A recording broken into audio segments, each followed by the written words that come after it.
Hurts won last week. Won. Didn't just play okay, but the team won against the best, hottest defense in the league, right? Behind a line that was supposedly so terrible. That's why Carson Wentz keeps getting sacked, keeps throwing interceptions, keeps fumbling and turning the ball over. It's the offensive line's problem. That's the reason why he can't find receivers. He doesn't trust what he sees. It was fine with Hurts. And it's not just because Hurts was mobile, as I mentioned. You know, Randall Cunningham got sacked 60 times one season and 72 another for the Eagles, right? Offensive line, if it's no good, I don't care if you're fast. No, it's because Hurts just ran Peterson's offense. He did what he was asked to do to the best of his ability. And we need to find out about that ability. How great is it, right? But he just played within himself. He didn't do too much. The only time the ball got turned over is when they held him up and someone came and punched the ball out. But it wasn't because of bad decisions, right? So he has that mentality. Do what is asked of me. And that's going to help. But there's something else, guys. The Eagles franchise, Howie Roseman, the GM, went out and drafted Hurts in the second round instead of getting receiver help or help on the defense. Didn't trade for DeAndre Hopkins. Didn't move up in the draft to get C.D. Lamb. Used that second-round pick, saved it. Those would have been good moves to go get a quarterback because he feared Wentz's regression. Oh, that must mean there's pressure on Jalen Hurts. No. Actually, what this franchise has shown is they're going to give Jalen Hurts a look right now because they need to decide whether they have to go out and draft another quarterback. There's some pressure there. Hurts would like to show enough that they believe in him going forward, but it ain't to hold off Carson Wentz. They got to sit Carson Wentz the rest of the season, and they know it. So they got to sit Carson Wentz the rest of the season, and they know it, so there's no pressure. But there is pressure because he wants to be the starting quarterback into the future, and there's something. Which one is it? Well, how much is he under this week? He's under some pressure every week because he'd like to show them that he can handle the job. Sure, there's always pressure in the NFL, Stephen A., but there's no special pressure this week to fend off Carson Wentz so there's not a quarterback controversy going forward. They have to sit Carson Wentz the rest of the year. Hurts has to know this. They have to sit Carson Wentz the rest of the year, but I'm going to sit up there and say, because I'm going to answer the question, that there is some pressure on him. And the reason why there's pressure on him is because, again, all the things that you highlighted about the organization picking him. Well, guess what, Max? He has an opportunity to keep the people on board that has faith in him.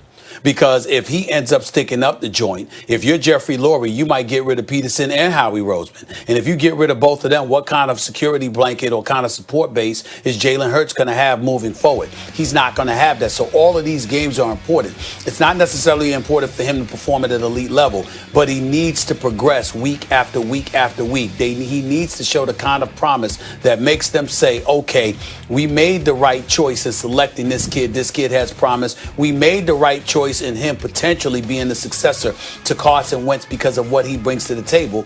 Because if he's not able to do that for you and you squash that notion almost immediately, that seals the fate of the two guys, or at least one of those guys in either Peterson or Roseman, who had such faith in you that they elected to draft you in the second round. That's the situation involving Jalen Hurts as far as I'm concerned.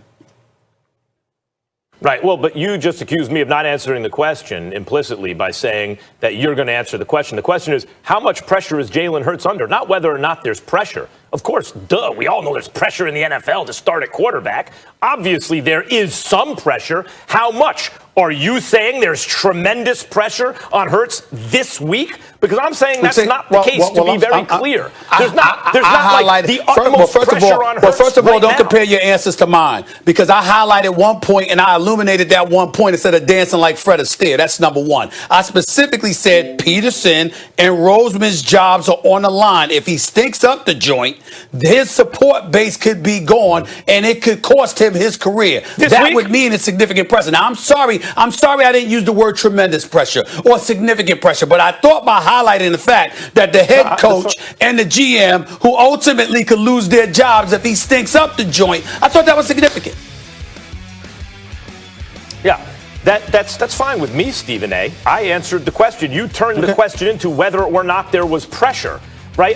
That's not it. It's how much is he under. Of course there is some. Oh, my God. Of course there is some. Well, that's by the way, read the question. My bad, Max. Is Jalen you answered the question. You answered the question. No problem. You answered the question, Max. Right. Yes, Stephen A.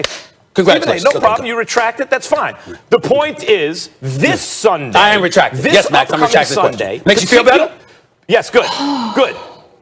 Okay. I didn't feel bad in the first place. This upcoming Sunday, especially after a good performance in a win against the Saints defense, especially knowing that he will have more chances coming up because Carson Wentz cannot start for the rest of the season because they need to find out about Jalen Hurts. It means that this is not his Super Bowl. This is not, oh my God, do or die time for Jalen Hurts. And in fact, even conceiving of it that way would be bad for Hurts. But I don't think he does. I think he is taking it one game at a time. And when you saw the way he played against the Saints, the whole thing with Carson Wentz trying to do too much. Hurts didn't try to do too much. He did what was asked of him. You're right. Right. I'm not sure what just happened, but it was really entertaining. You two are hilarious. Let's keep going here on First Take. Good times, happy family, old married couple. I don't know what we are. What's LeBron loaded with talent and finally playing like it? Almost taking down the Ravens in what was a thriller. Baker had his best QBR ever in a loss. A stark difference from when they played back in week 1. Super Bowl champion Damian Woody joining the conversation here. There he is, looking festive, Damian. I like the tree, well decorated behind you. Good to see you. We'll get to you in just a moment, but Stephen A., do you think the Browns are a legit threat to the Chiefs in terms of repeating? Well, I think so. And I say that recognizing that the Chiefs are the favorites and we would all pick them to win the Super Bowl. But I'm just looking at the rest of the AFC guys. And that's where I come to that conclusion. And my opinion has changed from weeks ago. I needed to see the Browns in a competitive matchup against a competitive team and see how they would do offensively. I know that defensively they're challenged. They're like 27th in points allowed. They're like, 20th against the pass and a little bit better against the rush. The defense hasn't been that impressive statistically, even though they came into the game against Baltimore having won 4 straight and 5 of 6. But the reason why I'm paying attention to the Browns right now, particularly with the elevated level of play by Baker Mayfield, is because the one place where they do stand out is with their rushing attack, which is number 3 overall in the National Football League. Nick Chubb is averaging 5.5 yards a carry. Kareem Hunt is averaging. All right. It looks like got a little bit of a technical difficulty with Stephen A. there. Max, you want to jump in?